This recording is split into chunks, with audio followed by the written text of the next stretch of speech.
As-tu remarqué que nous vivons entourés de gens, mais que nous nous sentons parfois plus seuls que jamais?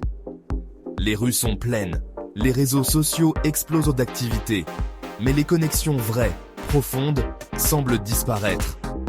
Pourquoi l'individualisme domine-t-il aujourd'hui nos vies? Qu'est-ce qui nous a menés là? Et surtout, comment pouvons-nous inverser la tendance? Pour comprendre l'individualisme, il faut remonter dans le temps. Avant, nos sociétés étaient construites autour de la famille, des communautés et des relations humaines. Les problèmes se résolvaient ensemble. On partageait les joies et les peines. Mais, au fil des siècles, plusieurs facteurs ont commencé à déconstruire ce modèle collectif. La révolution industrielle, elle a créé un monde où l'efficacité individuelle primait sur la solidarité collective. Les usines et le travail ont arraché les gens à leur village et à leur famille, brisant les liens communautaires. Le capitalisme et la consommation. On nous a appris que notre valeur dépend de ce que nous possédons. L'argent, le succès, la compétition, tout cela nourrit l'idée que nous devons avancer seuls pour réussir. La technologie, les réseaux sociaux, bien qu'utiles, nous ont plongés dans une illusion de connexion.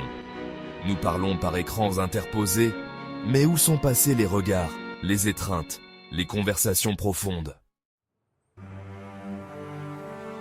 Et à mesure que l'individualisme grandit, les conséquences deviennent évidentes. Stress, anxiété, dépression et une société qui peine à s'entendre, à coopérer. Mais ce n'est pas une fatalité. L'individualisme n'est pas la nature humaine. Nous sommes faits pour être ensemble, pour nous entraider. C'est là que réside notre véritable bonheur. Regarde autour de toi, les plus beaux souvenirs que tu as, ne sont-ils pas ceux partagés avec d'autres? Changer est possible, mais cela demande des efforts. Alors, quelles sont les solutions? Reconnectons-nous avec les autres. Commence par quelque chose de simple.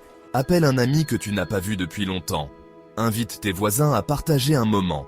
Éteins ton téléphone pendant une journée pour vivre pleinement le moment présent. Engageons-nous dans des communautés. Rejoindre un groupe, qu'il s'agisse d'un club, d'une organisation caritative ou d'une activité sportive, est un moyen puissant de recréer des connexions. Ensemble, nous pouvons accomplir de grandes choses. Redéfinissons nos priorités. Le bonheur n'est pas dans ce que l'on possède, mais dans ce que l'on partage. Prenons le temps de donner aux autres, même un sourire ou un mot gentil.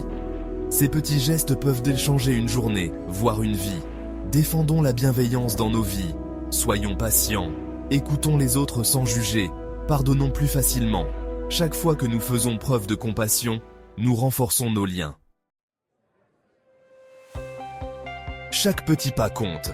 Chaque connexion réparée fait reculer l'individualisme et avance notre humanité. Maintenant, c'est à toi. Dis-moi en commentaire ce que tu penses de tout ça. Ressens-tu aussi cet individualisme autour de toi? Et quelles sont tes solutions? Je serais ravi de lire ton avis, d'échanger avec toi, et peut-être de trouver ensemble des idées pour changer les choses. Rappelons-nous, le bonheur se multiplie quand il est partagé. Alors partageons-le ensemble.